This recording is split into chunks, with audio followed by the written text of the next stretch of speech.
Good morning, everyone. God bless you on this Sunday morning.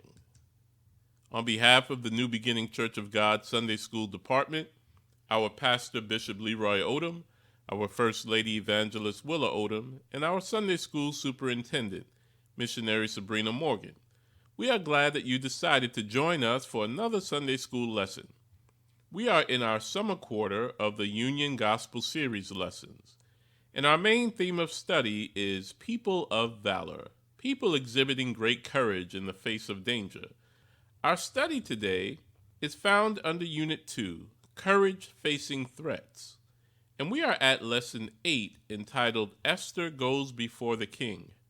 The lesson is based in the book of Esther, chapter 4, verse 6, through chapter 5, verse 2.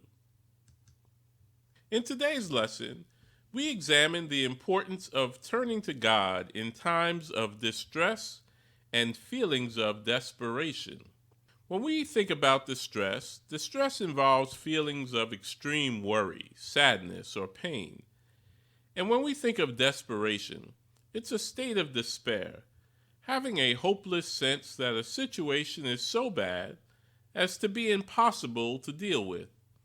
Remaining in this type of state, that state of despair, may typically result in one engaging in rash or extreme behavior. In today's lesson, with a backdrop of the story of Esther, we want to examine the importance of turning to God in times of distress and feelings of desperation. So let's consider the following at the outset. Have you ever been in a situation that could accurately be described as desperate? Such occasions can make us feel hopeless at times. Followers of the Lord throughout the ages have found themselves in life or death circumstances because of the hatred the world has for the gospel message they carry and proclaim. It might not be as evident where we are as it is in other places around the globe, but the persecution of Christians is still very real. The good news for believers who feel desperate is that God hears their cries for help and cares for them. Conditions that may be overwhelming to us are no match for the Lord. No problem is too difficult for him to handle. In fact, no problem is difficult for him at all. He can intervene on behalf of his people even in times of national calamity. As we study this lesson today, I want us also to think about our everyday lives and keeping our physical, mental, and emotional beings intact and balanced to help combat and handle distress and desperation. To keep our physical, mental, and emotional beings intact, we want to think about accepting God's redemptive plan through Christ so we can have a strong foundation, having faith and belief in God, being obedient to His Word, having a prayer life, being able to communicate with God, having a relationship with God, getting to know Him, and also spending time with God. When we think about our quiet times and meditation, spending time with Him to hear Him through His Word and through the Spirit of God. This will help accomplish keeping us balanced. Our aim today is to discuss that when placed in desperate and distressing situations beyond our control, we should rejoice in knowing that these situations do not mean hopelessness to those who trust in Christ. The life application, what we want to think about daily, to remember that when we feel desperate or helpless, we will never go wrong by turning to the Lord. The events of this lesson are estimated to have taken place around 474 BC. 474 years before the birth of Christ here on earth. Now, just to go back a little as we discussed last week, to understand the history of where we are in the timeline and with respect to the children of Israel. Let us remember that in 930 BC, after King Solomon's reign, the unified monarchy was split into two kingdoms, the kingdom of Israel in the north and the kingdom of Judah in the south. Because of disobedience, the kingdom of Israel was destroyed by the Assyrians in 722 BC. The kingdom of Judah was destroyed in a series of invasions by the Babylonians. Beginning in 605 BC, the Babylonians took the people of Judah into captivity. Nebuchadnezzar, king of Babylon, set fire to Jerusalem and destroyed the temple in 586 BC. While they were in exile, the people from Judah became known as Jews. Judah became an administrative division within the Persian Empire when Babylon fell to the Persians in 539 BC. And let's remember, when we talk about being exiled, it's a state of being barred from one's native country, typically for political or punitive reasons. So the children of Israel were removed from their territory. In or about 538 BC, Cyrus the Persian, conqueror of Babylon, allowed the Jews to return to Jerusalem and to rebuild the temple. The first group returned to Judah under the leadership of Zerubbabel. If you remember our chart from last week, our diagram, we talked about the three returns from exile, and we talked about the Judah being in captivity for 70 years, and the three returns involved Zerubbabel, where the temple was rebuilt, and then Ezra after a 57-year gap, and then Nehemiah rebuilding the wall. So the story of Esther falls within the time frame of 483 to 473 BC. The events of today's lesson occur after the return of Zerubbabel to Jerusalem, but before the return of Ezra. The setting for this story is not in Jerusalem, but in a region in the place of exile. The biblical events of Scripture take place mainly in three continents, which are Europe, Asia, and Africa. Today our focus is on the continent of Asia, and you can see these continents circled here in red. Now, the place of our lesson today, the place where the events take place, Shushan. The book of Esther is primarily set in the court of King Ahasuerus in Susa, and Susa is another name for Shushan. The book's setting implies that a community of Jews lived in the region. Susa sits on the Shar River and is at the site of modern Shush in southwest Iran. So if you follow the arrows on this map that lead from the bottom of this map, where you see the words the Persian Empire during the time of Esther, there are three arrows that lead up to Shushan, which is circled here in purple. And that's where our events take place for today's lesson. Let us discuss the background of the events that lead up to the events of this lesson.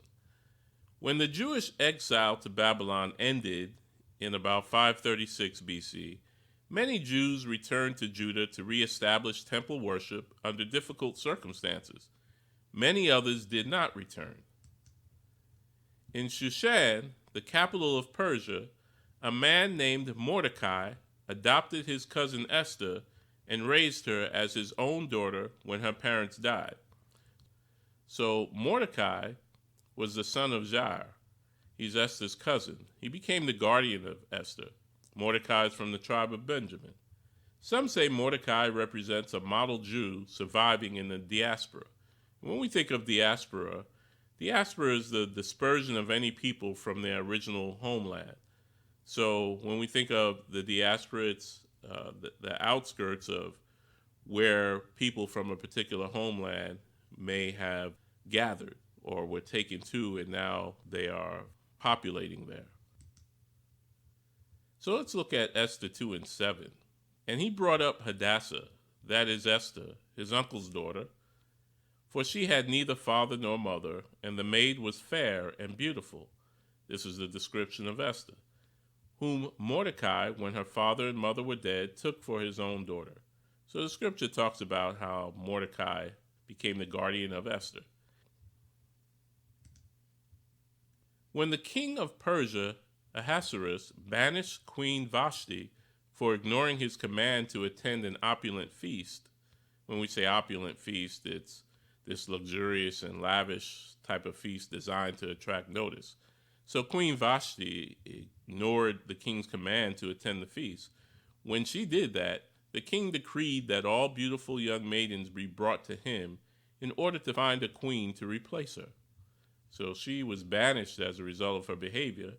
Now the king's looking for someone to replace his queen.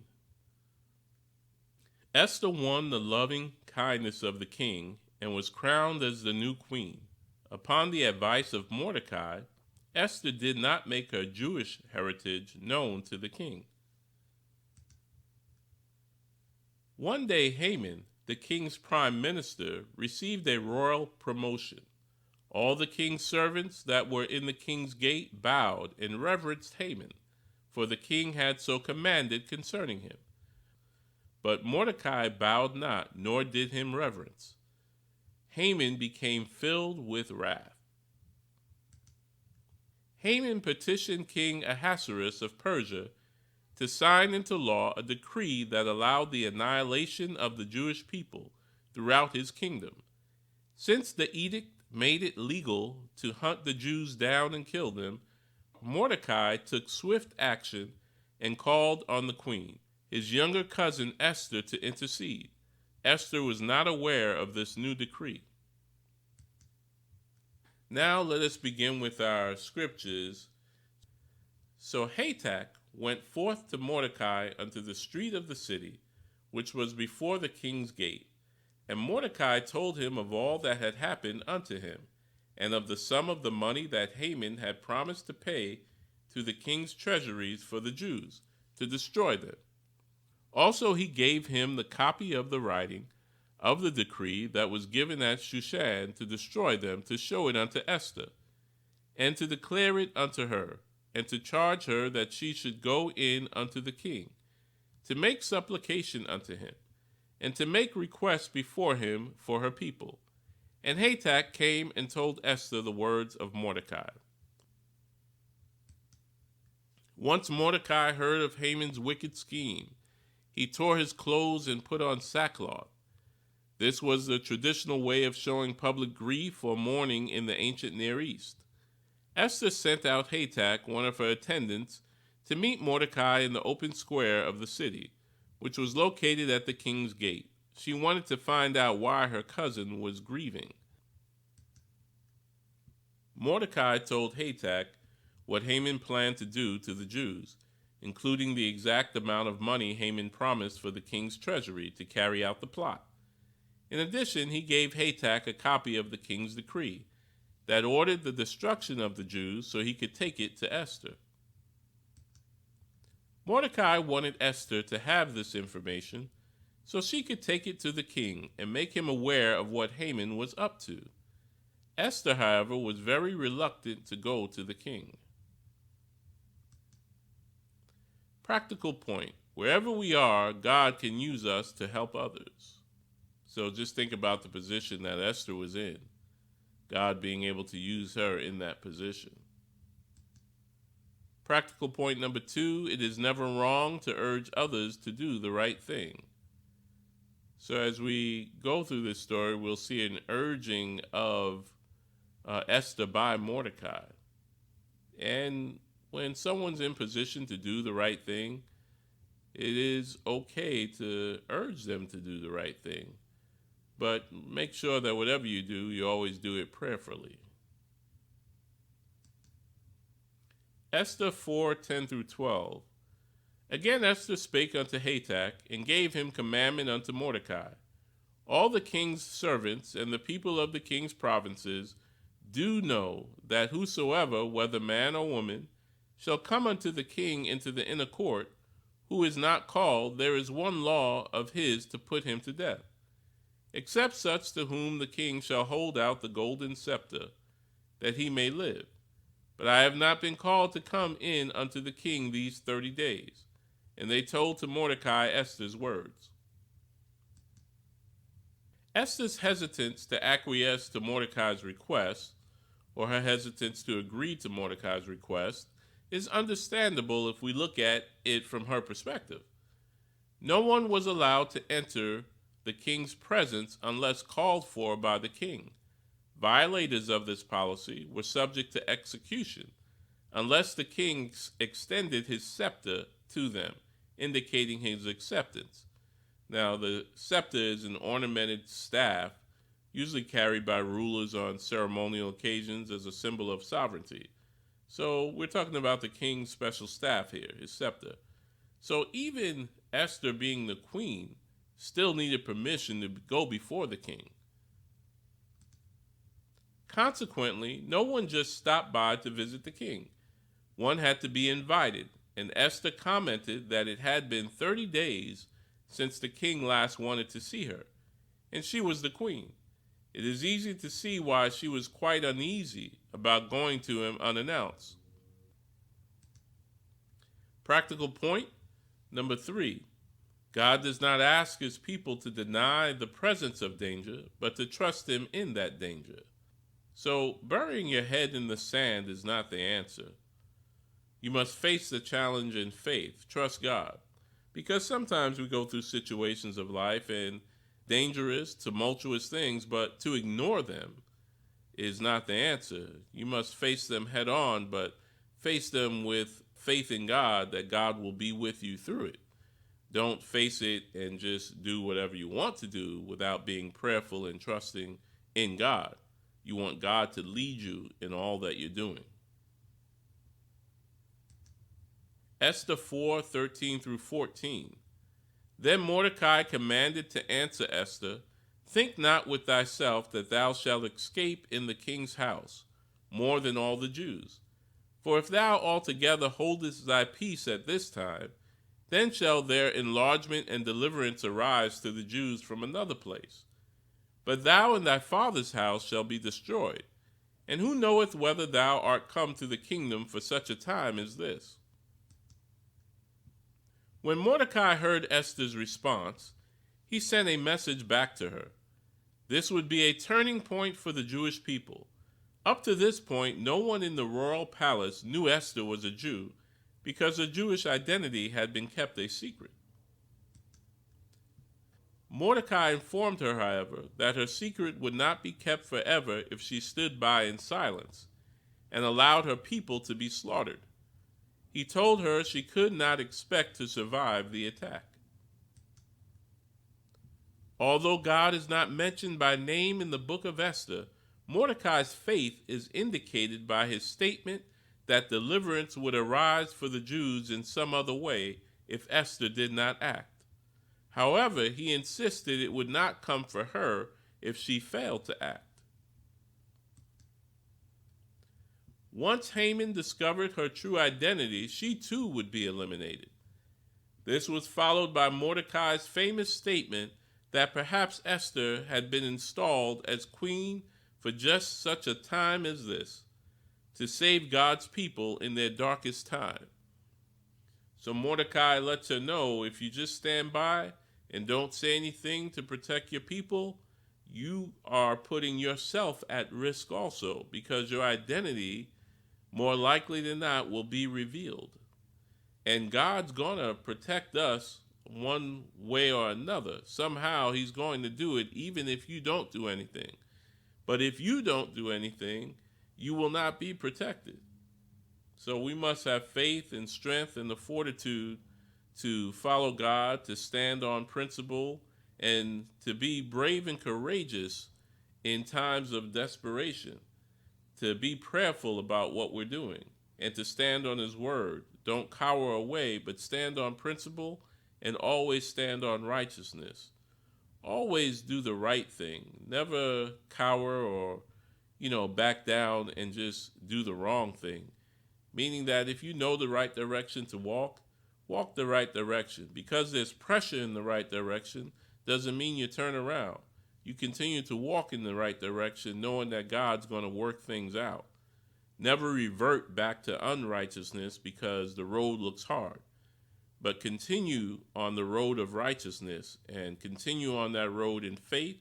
Continue on it in courage. Continue on it prayerfully, and God will see you through. Things may not look all right now, but things will be all right. Because as long as you stay with God, things will be all right. They may not look all right for a particular season, but know that ultimately it is all going to work out. Practical point number 4, God places each of us in the time and place where we can best accomplish his purposes. So God knows God's timing is perfect. We may not always understand it, but if we stay with God, stay prayerful, stay faithful, and stay mindful that you walk righteously. Esther 4:15 through 17. Then Esther bade them return Mordecai this answer: Go gather together all the Jews that are present in Shushan, and fast ye for me, and neither eat nor drink 3 days, night or day. I also and my maidens will fast likewise, and so will I go in unto the king, which is not according to the law. And if I perish, I perish. So Mordecai went his way and did according to all that Esther had commanded him. So Esther took courage. I know it's not under the law for me just to go before the king without the invitation, but I'm going for my people. If I perish, I perish, but I'm going to see the king. Esther responded to Mordecai by asking Mordecai to gather all the Jews in the city of Susa for a 3-day fast. She and her attendants would also fast. At the conclusion of the fast, she would go to the king. Esther was now willing to put her life on the line to save her people, and Mordecai did as she requested. Esther agreed to take the risk, saying, If I perish, I perish. But she wanted the support of her people. She asked her people to intercede for her by fasting for 3 days. She would do the same. Remember, fasting and prayer can intensify our devotion to God during critical times of supplication. It's always good to fast and pray. Turn your plate down sometimes so you can continue to hear from God, just denying the physical body or the fleshly body, so you can enhance the spiritual aspect of you. Practical point number 5, believers need to support each other as a family of faith in times of trial. Come together. Let's not talk about one another when one is going through a predicament of life, but come together. Bind yourselves together in prayer. Hold a brother or sister up in times of trial. Have faith. Help them get through. Esther 5:1 through 2. Now it came to pass on the 3rd day that Esther put on her royal apparel and stood in the inner court of the king's house, over against the king's house. And the king sat upon his royal throne in the royal house, over against the gate of the house. And it was so, when the king saw Esther the queen standing in the court, that she obtained favor in his sight. And the king held out to Esther the golden scepter that was in his hand. So Esther drew near and touched the top of the scepter. So Esther had favor once the king saw her. So after that 3-day fast, she went before his presence and gained favor. At the end of the 3-day fast, Esther put on her royal robes and went to see the king. She stood in the outer court of the palace where the king could see her, and he instantly called her to him. Esther knew the king was delighted to see her when he extended his royal scepter to her. She touched the tip of his scepter, which showed he had accepted her, although he had not initiated the visit. God was with Esther as she made a daring move to save her people, and he answered the prayer of every Jew in Susa to save the people from the destruction planned by Haman.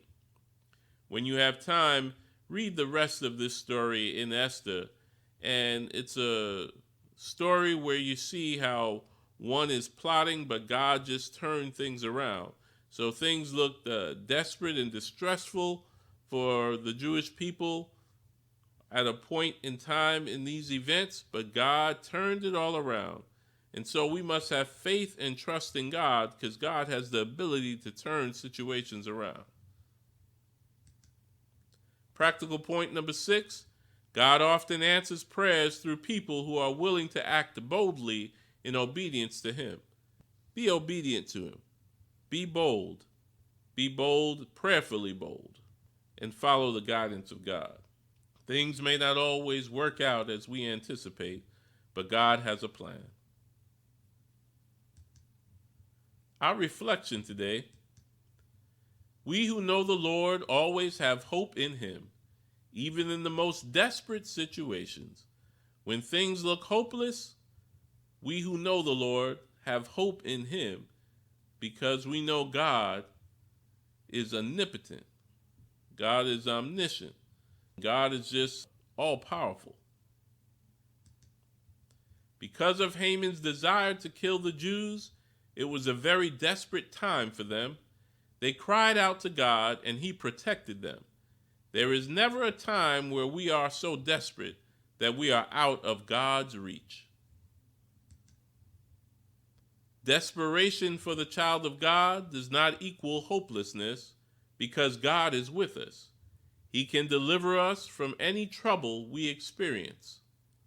As we close, know that it's important to keep your physical, mental, and emotional aspects of your life in balance.